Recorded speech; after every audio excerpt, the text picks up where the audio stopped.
Hey guys, welcome to another episode of Tech Tuesday, albeit just a little bit late. I'm on vacation up in the Pacific Coast. I turned on my laptop and it decided it needed to update 3 minutes before we were supposed to go live. I've got Brooke Weller. We're going to talk all things AI, well, specifically AI and AI marketing. I can hardly wait to get to my first question for you because you ran an interesting experiment that I want to talk about as a beginning. But first, this.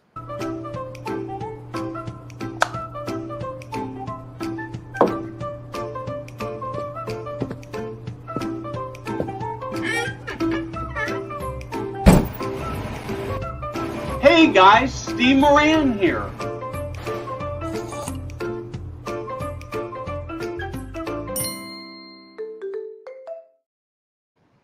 So, Brooke, I want to get into who you are and what you do. But first, before we get into that, I have to ask this question. As I was doing some research on you, you tell the story about how you went to ChatGPT and asked its opinion of you. And I am fascinated by that. I actually started through that process. I will tell you the first pass on it was just gushingly nice. And so then I asked it to get real, and it was pretty brutal. So talk to me a little bit about that experiment and what you learned. Yeah, it's kind of a fun thing that people have been doing lately. And I saw it done on the professional side, and then I saw it done on the personal side. I am extremely amazed, first off, that ChatGPT it has all of this, right? It's similar to having search engine history on people, but it's actually like all of the conversations that you have, and it stores it and it learns who you are, of course. And depending on the model you use, Steve, it may be a little too nice. But if you use the new model, it's not as nice anymore. They actually, Sam Altman actually announced that he changed that because it was nauseatingly too nice to people. But I asked it, give me a summary of myself. And what I really loved about it is I was at a time in my career where I was actually thinking about transitioning away from the agency that I was at and going out on my own. And it gave me, strangely enough, it gave me some inspiration reading about it, because the way that it described me was, how I think my mom maybe would describe me, right? Or how I wish people around me saw me. But really, it was talking about being a marketing maven and being a super hustler and doing as much as I can to learn about the industry. And I really absolutely loved what it had to say. I should go back and ask it again. More of use it like a therapist, right? And say, hey, I've now transitioned from my agency. Do you think I'm in the right, doing the right thing, and, so forth. Like, you can really lean on it if you need to or want to.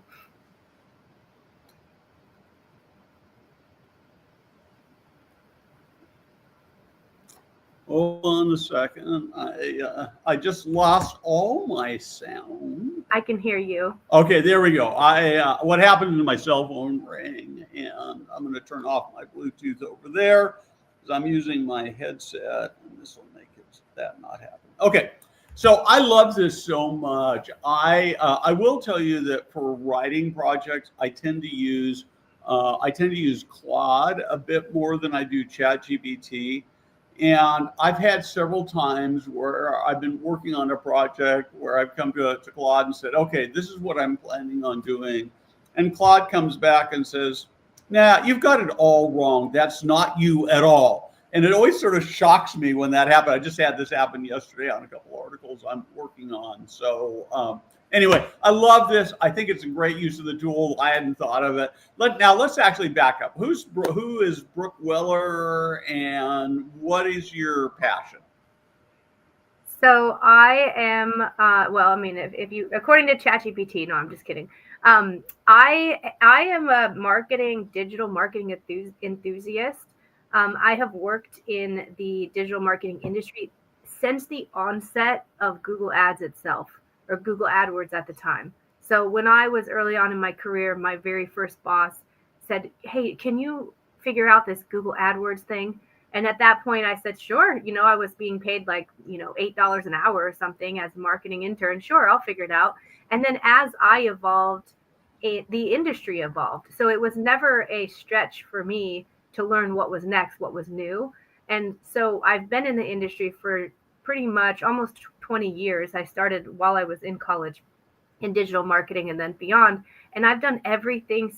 I've done everything from coding to SEO, building websites, building apps, and then all of the paid media, everything from content development and optimization through programmatic display. I've actually done it all and seen it all, which I think is very, it's special to me. That's what I'm passionate about. I'm a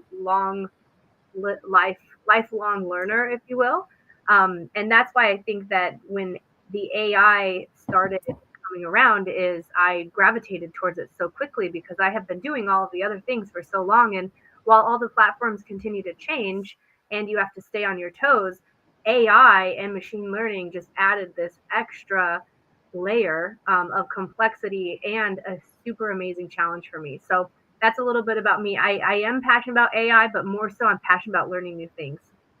Cool. So let's talk. I want to dig into this AI thing. I was talking to a friend who runs a marketing agency a number of months ago, and one of the things that she expressed was a real fear that AI would not necessarily put marketing companies out of business, but rather that their clients would look at AI and say, I don't really need my marketing agency. I can just use AI to do everything, save myself a bunch of money. Do you have thoughts on that? Is that a real danger? I think it is. But again, if you were to really focus, client relationships aren't just about marketing tactics and marketing strategies and results. There's a lot of marketing agencies out there. There's a lot of marketing individuals, contractors, people who can go into an account and make performance results soar. What clients need is strategic advisors. So if you are a strategic advisor to your client, you should have already be talking to them about AI in marketing. How can they streamline their efforts? Because a lot of the things that these AI tools and the vibe coding is actually helping is not the marketing strategy. It's actually the tedious daily tasks that nobody wants to do, that clients have been probably overpaying for many years. And in honestly, the tools are incredible. I've used tons of different tools. I've used ChatGPT, Perplexity. I've used a combination of other tools that can create content at scale. But mostly what I see clients adopting and internal teams adopting is the process efficiencies that they're gaining from using AI. So it's not necessarily, in my opinion, I don't think AI is ready to do the marketing for them. In fact, real professionals within Meta ads, within Google ads, we have been complaining about the automation within those platforms for years and years, and it's getting worse and worse. So we're seeing weird things with, seven fingers and all kinds of different creative, things coming out that people are, and someone has to watch it constantly. So if you're going to let the AI machine create your content or run your ads for you, someone has to QA that, and you still need a human. So, and not to say that we're going to digress and become, project managers and project manage AI, but we need to be that strategic marketing layer that recommends a new channel, that says, hey, let's run CTV, and maybe, let's automate your Google ads, but let's also look into programmatic display, and let's look into other ways that we can leverage and pull in and increase your marketable universe. And I think that experience that veteran marketers have is never going to be replaced by AI. Yeah, that's kind of how I view it too. I tell you, I think of myself as being a fairly sophisticated AI user. But the one thing that I have found is that I don't think it saves me any time at all.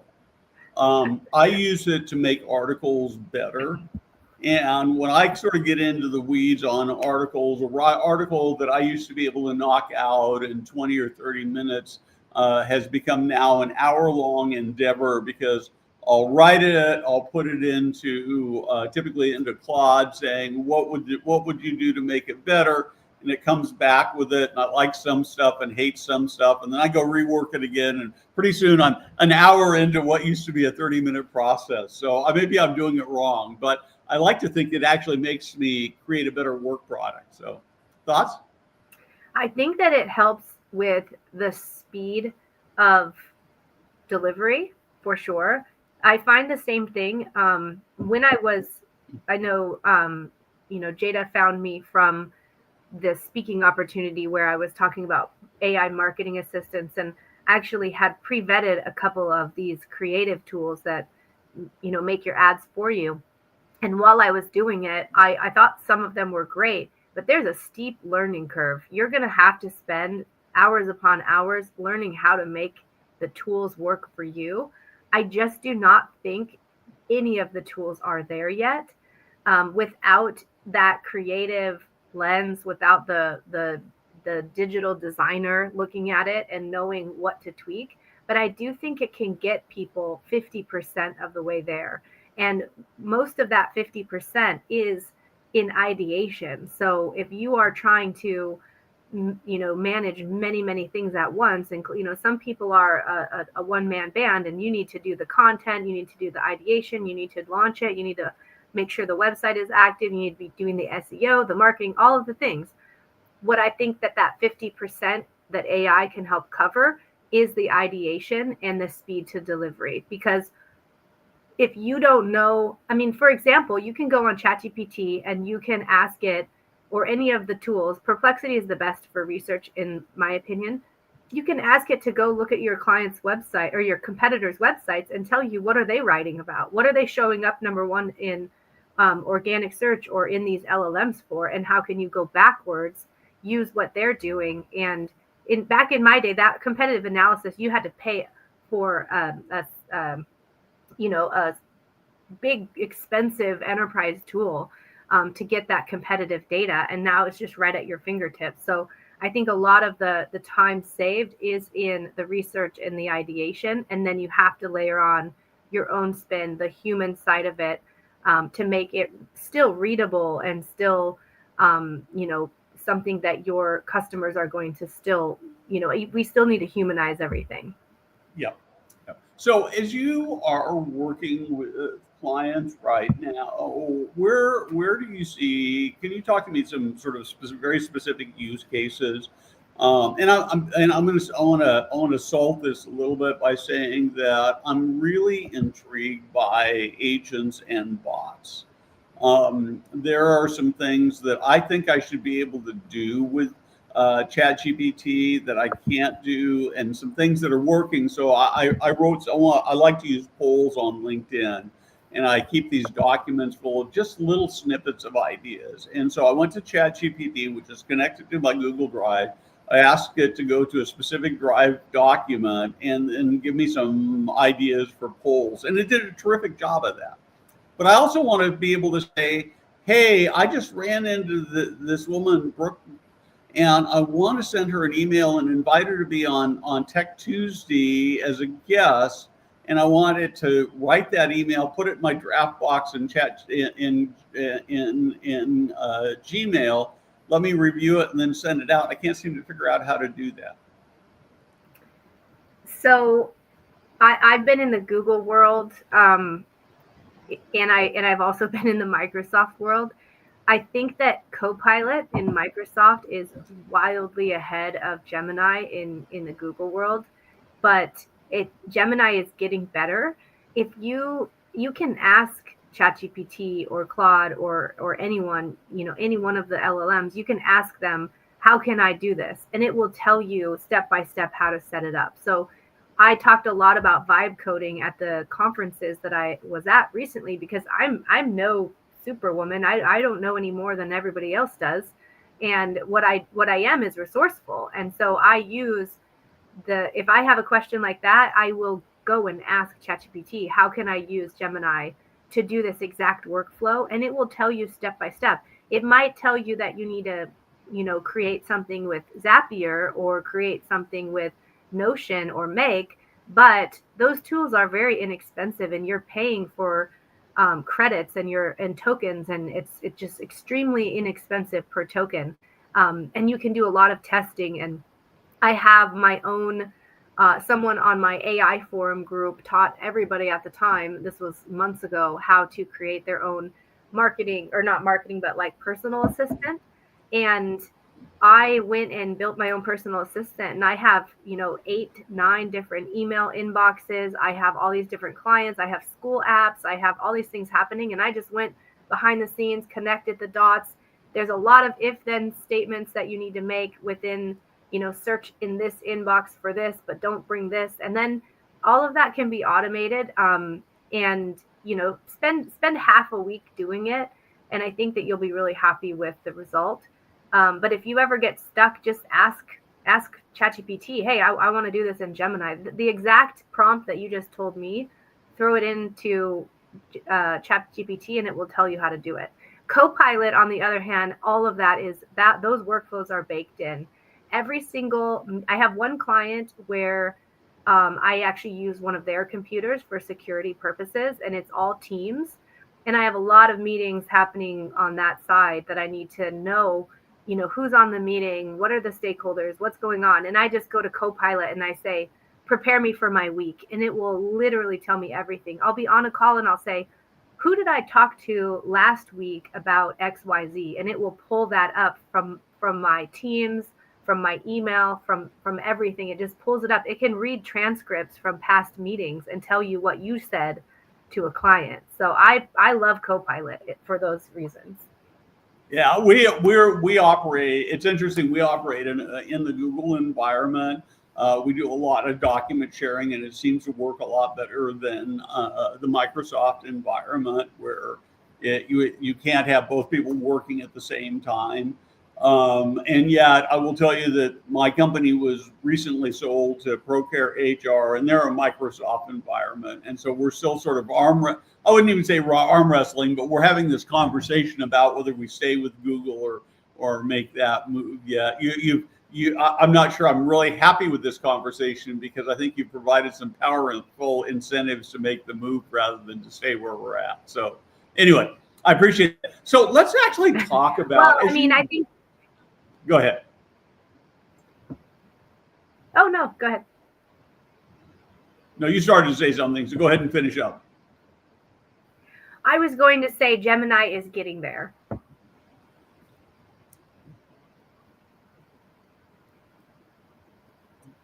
I'm actually using a lot more ChatGPT than I actually am not a big fan of Gemini. I found it to be least helpful, so I tend to bounce back and forth between Claude and ChatGPT right now.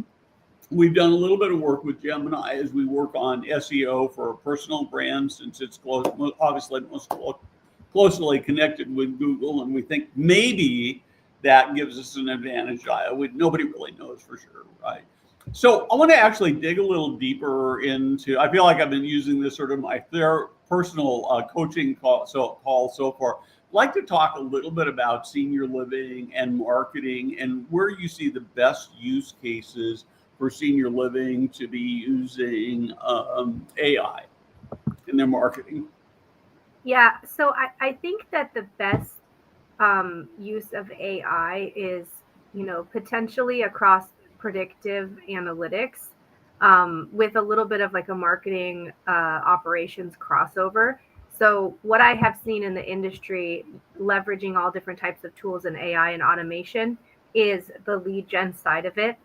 And I haven't coined this yet, but I'm calling the conversation process that people go through with ChatGPT. I'm calling it now the conversation funnel instead of the conversion funnel, because people are going through every stage of the funnel in one conversation, and then ChatGPT is recommending a brand at the end of the conversation.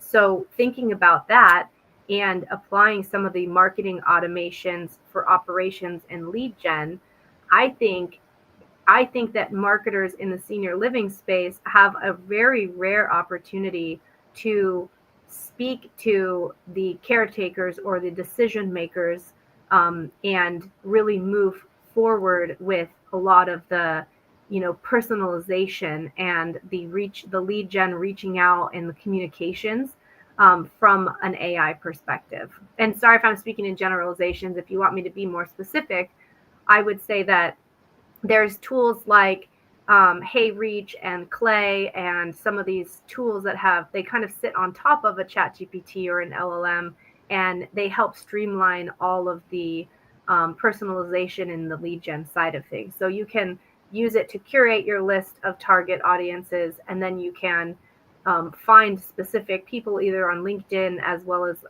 actual email addresses, and then you can create some of these different email workflows. I'm seeing a lot of really cool automation with video, and I don't mean marketing assets videos or marketing communications in that way. What I'm seeing is people using companies for loyalty programs with automation and personalization. So they know you, right? Just like we talked about at the beginning of this conversation about ChatGPT knowing you. All of those inputs that ChatGPT has on you, you can build that out for different custom audiences, and then when you speak to them, you're speaking to the decision maker or the child of the senior, and you can even figure out where the senior's at in their life stage, right? Whether they're independent living or if they're possibly considering hospice, and you can change your marketing personalization and your message for each individual audience. I think that in the past, without marketing automation, that was extremely challenging. And there were so many companies that missed the mark, right? And how offensive is it if you miss the mark and you send, let's say you accidentally have a group of people whose parents are in the independent care phase, and you send them an email that talks about hospice. So there's a lot of potential miscommunications in marketing that I think some of this marketing automation and lead gen has really solved. So I really like this a lot, because I think that more and more the opportunity exists to use AI to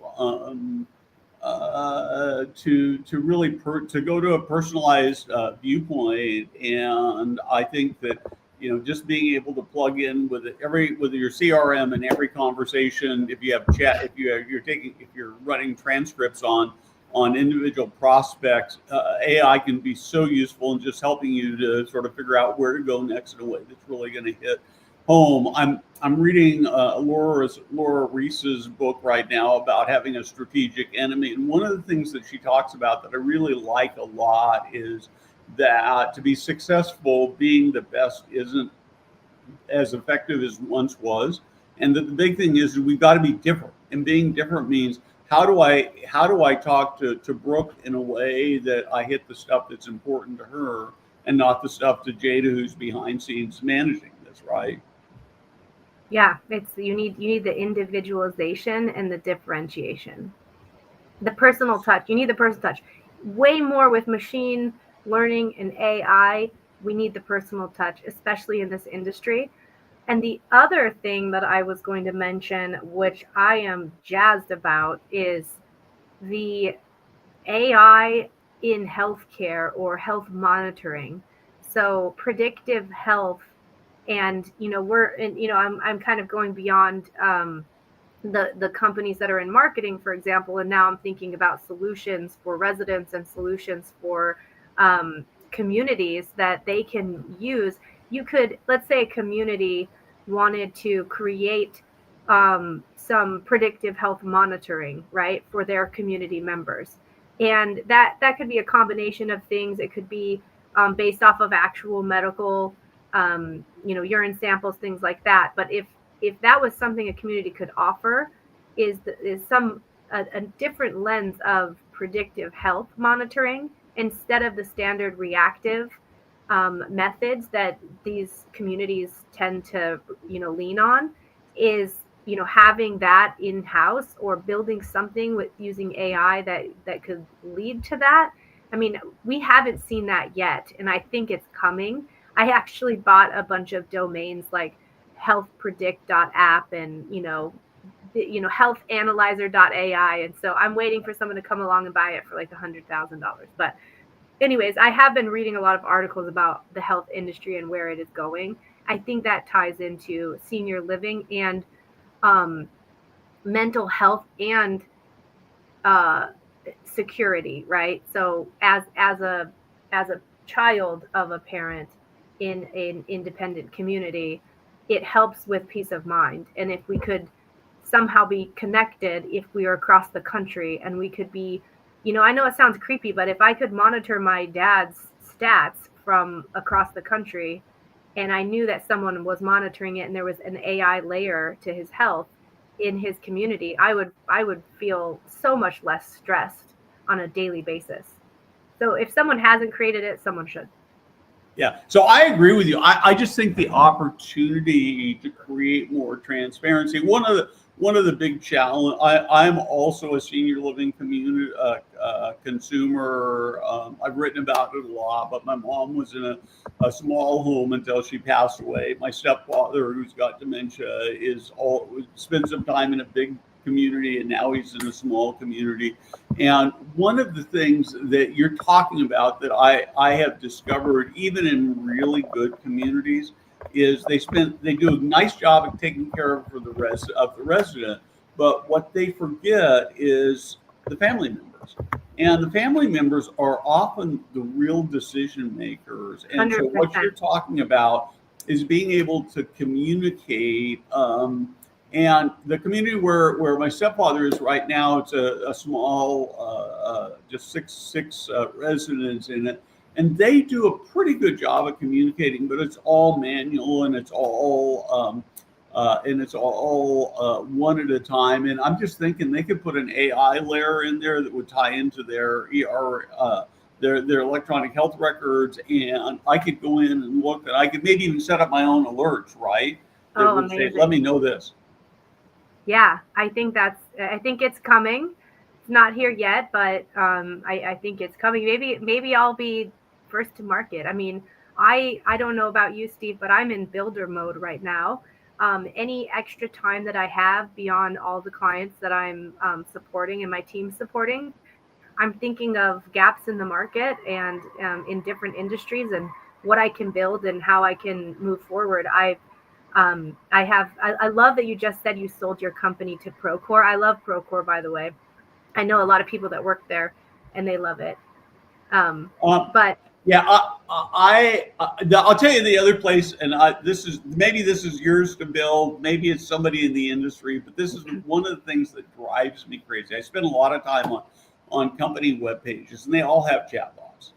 And it doesn't matter what you type into the chatbot. The output that comes back is, give me your name and phone number and email address, which is completely unhelpful. And I have this vision of creating a chatbot that says, obviously I came here for a reason. What's the problem you need to solve, and let me help you. And that you have a real conversation about the real issues. And as you wind that conversation down, this says, I could help you even better if I could put you in touch with a human. And you've earned the right to ask for the email. And so I don't know. What do you think? I think that's amazing. I think it exists, but it's actually still very expensive. There's a couple I can send through some links, because in the e-commerce world, there's a lot of people that are wanting that right now, right? They're not wanting to pay for customer service reps. And so they want an automated chatbot that's going to help answer people's questions. I have so much as seen companies now, and I can't remember the name. I can't recall the name, where you can record yourself, Steve, and then the chatbot becomes an AI twin of yours, and it's fed all of the answers of the questions people typically ask. And it sounds like Steve is talking one-on-one with you. And the conversion rate on that is like 36% higher than the entire website, which websites in e-commerce tend to be between 2 and 4% conversion rate. So that's happening. I would say, I don't think anyone has created it for the senior living space, in my opinion. Yep, that's sort of my sense. So I'm looking at this conversation, I'm watching this, and I'm thinking, I'm using a little bit of AI to help me write memos or emails, and that's about it. I really need to dig in more. And so I'm going to call Brooke up, and I'm going to set up a call, and I want to sort of just give a feel for where I should start with AI. What are you going to tell me?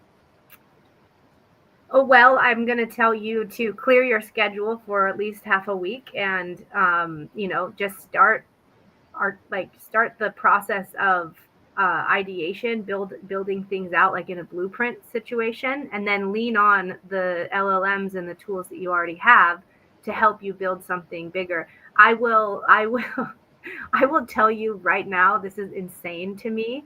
The access for the average person like me is right there in front of you. There is nothing stopping individuals from building something with AI, putting a company together, and going and raising funds.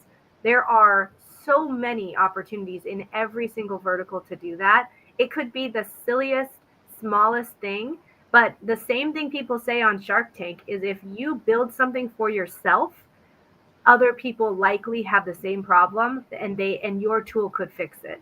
So I would push you to build. I would push you to tinker, become a little investigator, and learn how to build things. Even if it's small little prototype, people are going and raising $100 million on a prototype. I mean, it needs to be solving a larger problem, but I'm working on a couple of things right now with some partners, and I've never been so confident in my life. I don't think I would have been able to do this without the help of the machine learning and the AI in the background.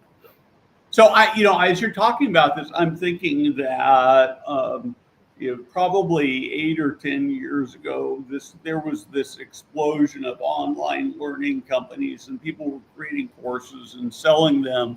And today you can find courses on just about everything. I think it's really, really saturated. There were some people who were first to market who are still making millions of dollars because they've developed this audience. They're selling something that's legitimate and good. And as I'm listening to you talk about this, I'm thinking, AI is probably where that online learning marketplace was 10 years ago. And there's so much opportunity to go out and build stuff and sell it. And I think sometimes what happens is you look at it, you say, you got to think big dollars. I think this is mostly a small dollar plate, at least to start. A few dollars a month, people will pay for it. And the biggest, not AI, but sort of just to give you an example of the power of small dollars. I think the biggest Substacker in the world charges $5 a month and makes about $5 million a month because of the subscription. So great opportunities. That is the other thing I think you're saying without saying it, which is start small and be quick. Be quick about it. Chances are, if you have an idea, Sam Altman and OpenAI have the same idea, and they're going to continue. If you're building on top of ChatGPT, they're going to know it, and they're going to see what they could start building. A friend of mine just launching a kind of a parenting app that helps with mediation between co-parenting members. And ChatGPT just released a dual agent chat conversation bot now. So you and me can go into ChatGPT and have a conversation together and share it. So it's going to become more of like a chat room and not just a chat bot, which I think is incredible. So, I mean, she's going to leverage that to her advantage, but be quick, be agile, be nimble, put something out there, prototype it, and just move forward. Cool. Brooke, thank you so much. We're out of time. I appreciate it. I appreciate your passion. I expect to be reading about you on the front page of the Wall Street Journal when you've created this next $1 billion AI-driven enterprise. That's very kind of you. Thank you for this opportunity. You bet. Thanks so much.